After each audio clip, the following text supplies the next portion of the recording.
It's two vibrations. Oh, Mr. Tyrone. I just gotta get freaky for you because you love the hoes. I don't care if they don't like me. I came here to stunt. I don't care if they don't. What's good, everybody? If you're a first time viewer of my content in this video, make sure you like the video and subscribe to my YouTube channel. Shout out to the greatest worldwide black speaker in the world. Shout out to Dr. Umar Johnson, and all the stuff that he does out here and, contributing to many different parts of the black community, still building up his school and so on and so forth. And I love his content whenever it pops up here and there. He helped me along the way concerning consciousness and in many different aspects in high school, when I was 17 and 18, seeing his content and stuff like that. So shout out to him. However, this is going to be a video where I have to respectfully disagree with Dr. Umar, alright? And we're going to try and deal with this from many different angles, so let's get into it. So as y'all know, Black Panther came out. Black Panther Wakanda Forever came out. And of course, me and my family, we went to go see it, and it was amazing, alright? I gave it a 10 out of 10. I even made a meme about it, and I quoted somebody. You know what? I don't want to put any spoilers, but we're going to talk about certain aspects of this film to where you can understand where we're coming from, right?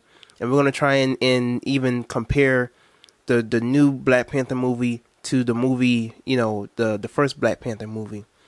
But Dr. Umar Johnson posted a meme on his page and platform.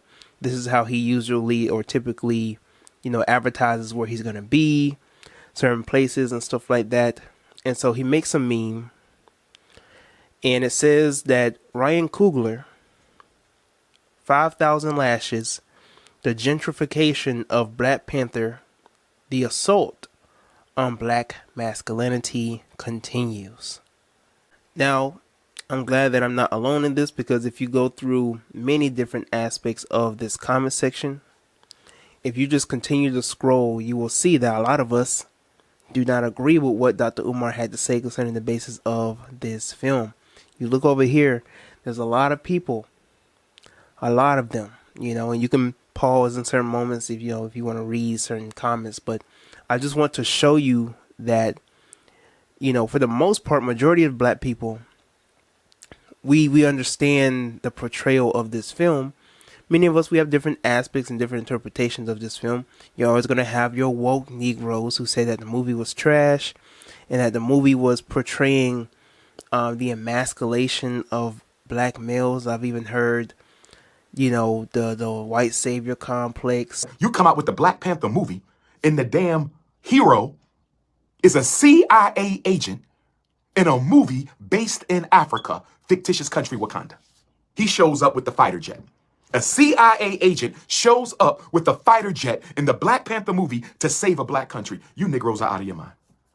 The Black Panther series is a CIA project. I promise you, in 30 years, it will come out that the CIA influenced the narrative of the Black Panther movie. I promise you. I promise you it's going to come out in 30 years that the CIA influenced the narrative of the Black Panther movie. Ain't no way in hell a CIA agent could be a hero in an African country when the CIA has murdered.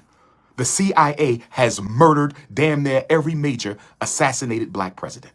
In other aspects, I've heard it's the woman that's the leader, and the whole hyper independence of black women is beyond me.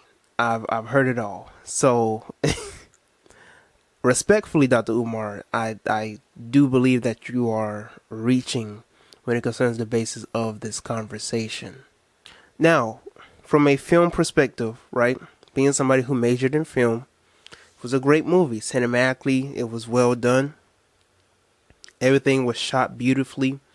Everybody from Umar to Angela Bassett to Lupita. We gotta take a moment. We gotta take a moment for Lupita. Lupita was fine. Lupita was looking good. I see why T'Challa put, you know what? I ain't even going to make that joke. I was about to say, we know why T'Challa put a baby up in. but too soon. Rest in power to Chadwick Boseman. But she was looking great. Shuri, she was looking great. All the women warriors, they were looking great. One of my favorite scenes, and this is just gonna be a little spoiler, but one of the scenes where the Queen Mother, Angela Bassett, she's playing T'Challa's mother, come up in there with the warriors, and came up there and had everybody shook, right? And different nations are asking them about their vibranium and about their resources and stuff like that. Amazing. Just the way that they did that, and to just show a portrayal. Just to show a portrayal of what Europeans will do and how far they will go to just try and take hold and possession of something that they don't have. It's immaculate. Now, in terms of storyline, I thought the storyline was very great for people who are comic book readers and, people who go by comic books concerning Black Panther or Umar, whatever the case is, that they pretty much hit it on the nail in their own way, in their own version, concerning the basis of the woman Black Panther and Namor. Now, the only difference with Namor is that I believe in the comic books he was Scottish and now he's Mayan. Now, this is great because I love the portrayal and the depiction of the Mayans or the Aztec, this type of culture. You don't really see this in film. You don't really see this in cinema. You don't really see this aspect of this culture. So it was very interesting to see something like this on screen. Newsflash, Aboriginal Negroes, the Mayans weren't black. But everything concerning the basis of the way that he was portrayed, the angels, the wings on his feet, I mean, everything was great. The way that he portrayed himself, the mother tongue, the warriors when they was fighting up against I really thought that Wakanda didn't have any chance. I'm like, they killing them off left and right. They had the edge of the ship. I'm like, what is going on here? Anyways, so all that, and like I said, I ain't really gonna get all too much into it, right? I don't wanna put too much spoilers, but it is a must see. Concerning the basis of the so-called attack on Black masculinity, there was no attack on Black masculinity in this film at all. I mean, you really saw everybody coming together for a purpose and a reason. I really don't understand where's the so-called attack on Black masculinity. There was a lot of Black masculinity in this film, as well as Black femininity. And you saw Black masculinity and Black femininity working together. I mean, there was Black men and women who were fighting against the warriors.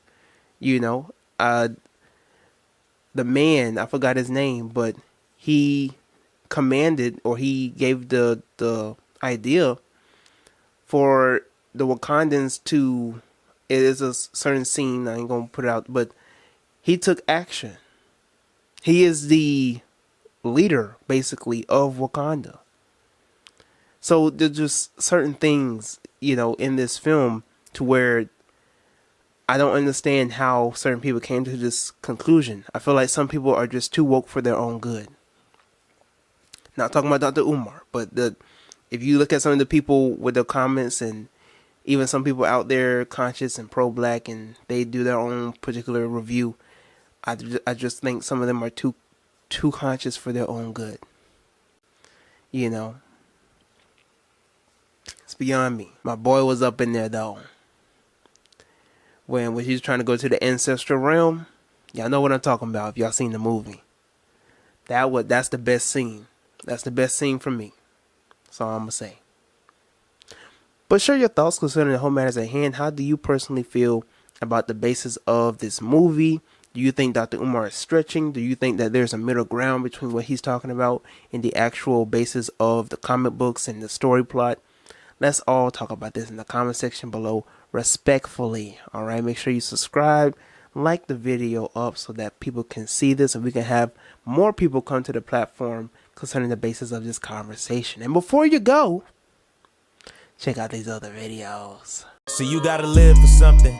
Can't just be living for nothing. Might get a few checks, might get a few hoes, might get a few meals or something. Might get a new crib, put art in that bitch, I just might build me something. Might get a new whip, AP on my wrist, I just might kill me something. So you gotta live for something. Can't just be